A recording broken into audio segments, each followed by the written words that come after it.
Hi friends! Welcome to a presentation on NFTs, what they are, how to get involved. This is a recording of a presentation that we did at the Investor Brunch, which was a program of NFTs at the beach in Santa Fe, New Mexico.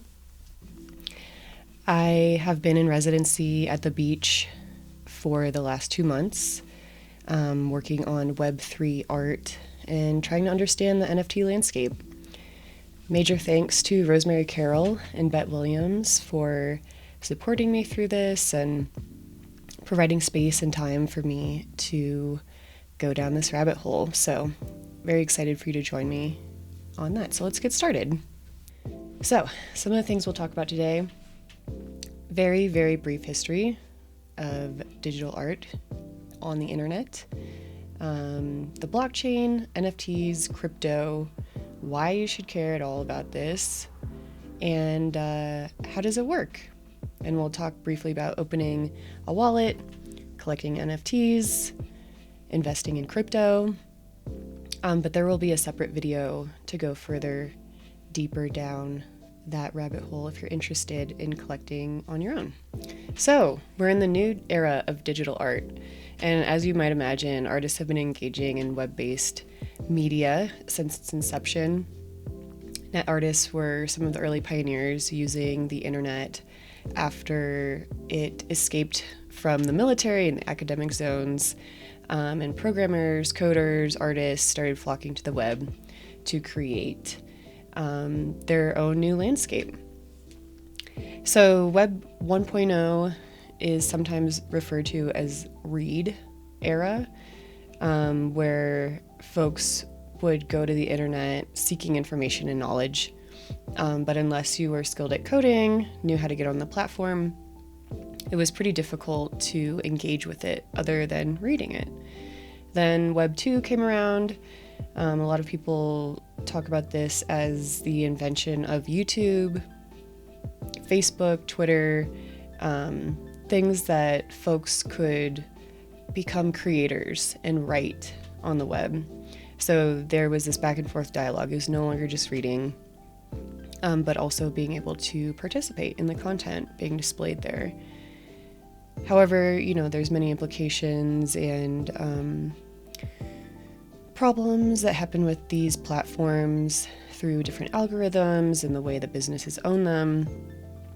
So it has driven the internet to Web 3.0, which is commonly referred to as the own era. And that's where we are now. And specifically, that's referring to the blockchain and crypto, NFTs, all the fun things that we'll dig into further. But it's marked by this type of autonomy, individualism, that folks not only can participate in the ecosystem of the internet, but they can also own part of it too. So first we'll kind of start talking about the blockchain. Again, this is very, very brief description just to kind of onboard you into understanding the larger paradigm and zone of what NFTs exist on. So the blockchain is a type of shared database that stores information in blocks linked together via cryptography. Blockchain is decentralized, so it has no single person or group that's in control. All the users collectively retain control of it. And it's also immutable, which means that the data entered is irreversible. It can't be forged. And that's really important when we're talking about the provenance of art. Who is making it? Who's selling it? What's the value that's been driven by the market? So now we're getting into NFTs. What is an NFT? It is an acronym for non-fungible tokens. And something that is non-fungible means that it is not replicated. It is a single entity. So you can think of it kind of like a one edition print. There's only one. It's certified. It's only one. The blockchain enables you to know that this is a single edition NFT, or however many editions there are. They can vary. But it recognizes that those have value on the blockchain because they are non-fungible. Whoever creates them and mints them starts off with the provenance, with the ownership, and then can be transferred to the collector.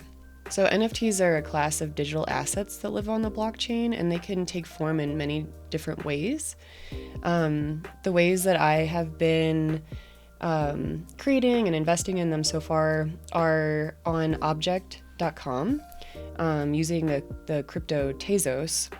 And in those forms, I've been making moving images. What's interesting is that the file size is limited, so that's why things look a certain way. That's why you won't see a 20-minute video on there, as of now.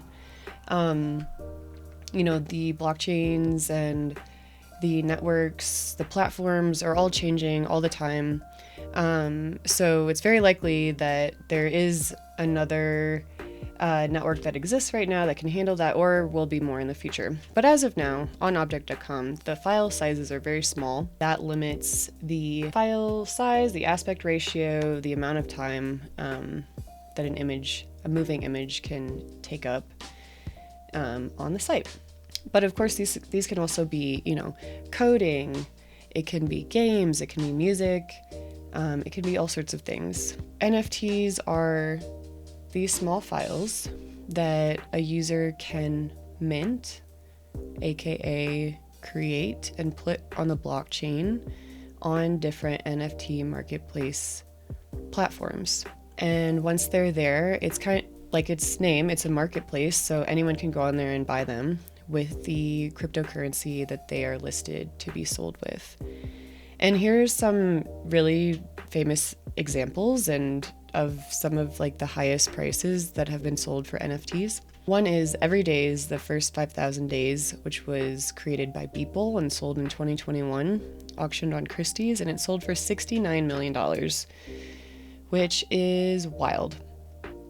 And another one was CryptoPunks, which sold a little later in 2022 by Larva Labs and was sold for $24 million. And both of these used Ethereum crypto to sell, and obviously there's some fluctuations between the price of the two sales, but pretty exciting that NFTs can get to that scale. Of course, we'll see there's many different artists making work from all different levels of creativity, experience, strata, aesthetics, on and on and on. Great. So like I mentioned, with buying NFTs, you need crypto to be able to purchase them. NFTs are hosted on different platforms that use different cryptocurrencies to purchase them. And crypto can be summarized very easily as a digital or virtual currency that uses cryptography for security and operate on decentralized networks based on blockchain. So it's very secure, and we'll talk a little bit about making sure that you're staying as secure as possible. But one of the really exciting things about cryptocurrency is that it's not controlled by any central authority, like a government or a bank, and all transactions are recorded on the blockchain, on this ledger on the blockchain. So what that means is that you can make transactions between different countries, between individuals, between businesses, friends, and not have to have the transfer fee of going from US dollars to another, to euro, for example. If you have Bitcoin, you can just send someone a Bitcoin. Send me a Bitcoin, that'd be great. But it's also great because you're not relying on institutions to make sure that they're open. As long as you have access to a computer, you can make a crypto exchange. And here are some of my favorite types of crypto, and that are pretty commonly used in the NFT world as of now. We have Bitcoin, Ethereum, Tezos, and Solana. So we're talking a lot about money, we're talking a lot about finance, crypto, blockchain, whatever the fuck this is, but really when it comes to the heart of it, we are talking about a community of artists.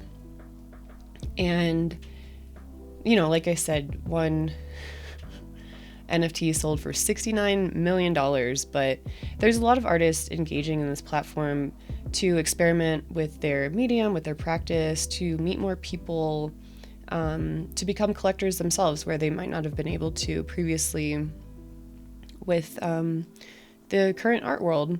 And so it's really exciting to be a part of this group, just starting my journey, learning about NFTs, and I've been able to already connect with so many folks and learning more about the expansive ecosystem of what is the NFT community.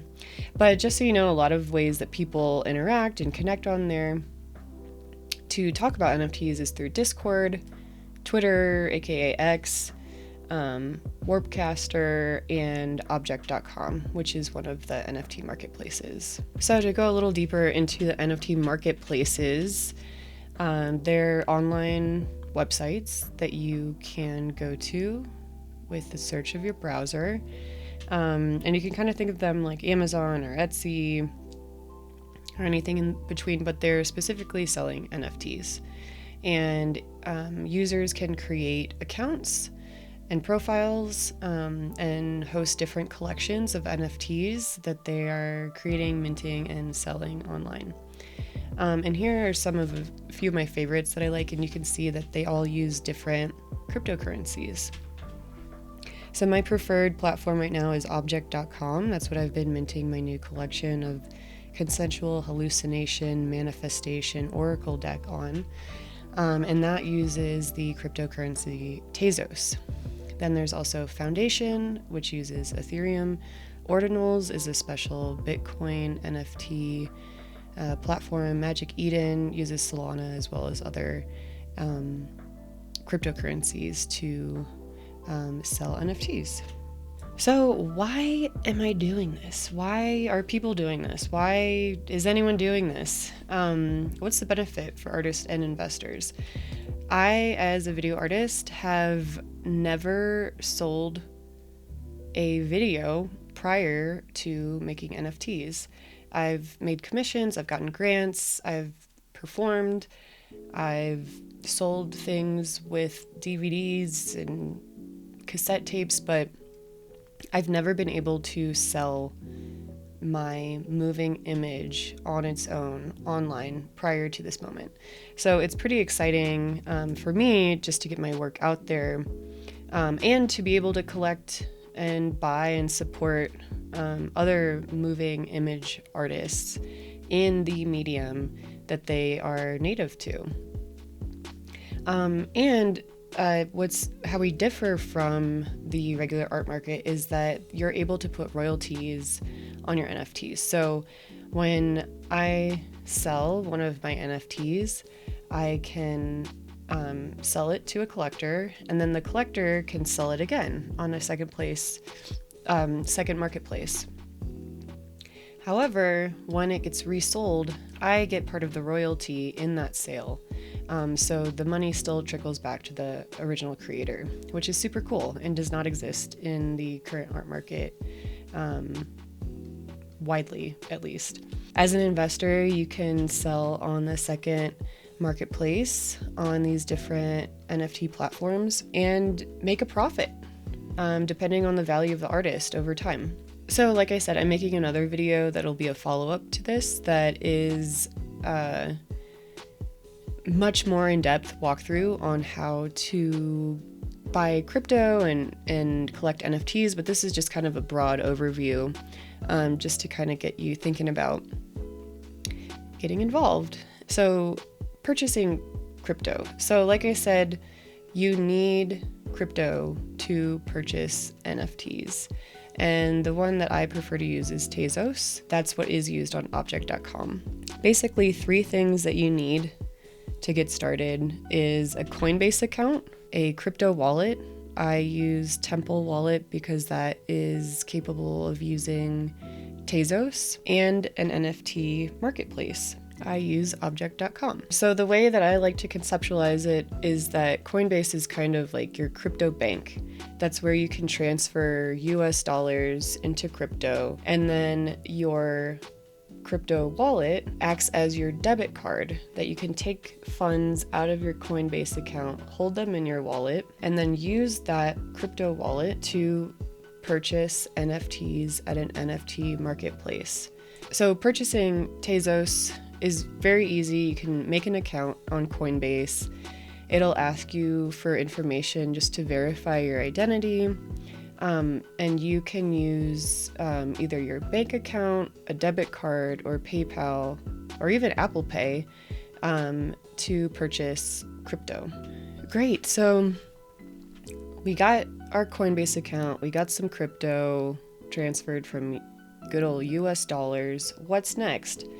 So you want to get a Temple wallet if you are going down the objkt.com NFT rabbit hole. You can either do all of this on your phone or you can do this on your computer too, but either way you'll want to get either the Temple Wallet app or the Temple Wallet Chrome extension on your computer. When you have the Temple Wallet, it'll also have you make an account, but there's some really important things that you need to be aware of as you're creating this, which is that you want to write down all of your information, hard copy, somewhere where it won't get stolen or deleted, of your username and password, and also a seed phrase. And don't ever share this with anyone or else they can take all your crypto. We don't want that. We want a secure wallet. So write down your password, write down your seed phrase. With your Temple wallet, you'll be able to access your funds from Coinbase through your Temple wallet address and transfer funds to your wallet. And then once it's in your wallet, you can purchase NFTs on the marketplace. Great. So we finally got all the crypto figured out. We got a Coinbase account. We bought some Tezos. Now we have a Temple wallet that we're able to use that to purchase NFTs. Let's explore. So you can go on objkt.com and find your favorite NFT artist. This is one of my favorites called Bimbo Coin, created by Rosemary Carroll. You can click on it and you can see a couple different things around it. You can see the name of the artist, who currently owns it, and how much it is listed for. And so currently Bimbo Coin number 6 is listed for 5 Tezos, which at the time was almost around $5 US. So when you want to purchase and you have everything lined up, all you do is click the little cart button where the price is listed, and it'll connect to your Temple wallet, and then you're able to purchase. And then once the purchase is complete, you can see your collection of NFTs on your profile and in your Temple wallet. And something that's just good form is sharing your purchase on Twitter or X to show your support for the artist. So thank you. That is the very basics of getting involved in the NFT landscape. And thank you very much for tuning in. Here is both my object profile videothot and Rosemary Carroll's object profile Bimbo Coin, if you're interested in seeing more of our digital works. And thanks for coming to the digital beach. Stay tuned if you're interested in learning about how to go full speed ahead with opening a Coinbase account, opening a Temple wallet, and purchasing NFTs. But thank you for your interest, and I hope you learned something. Bye!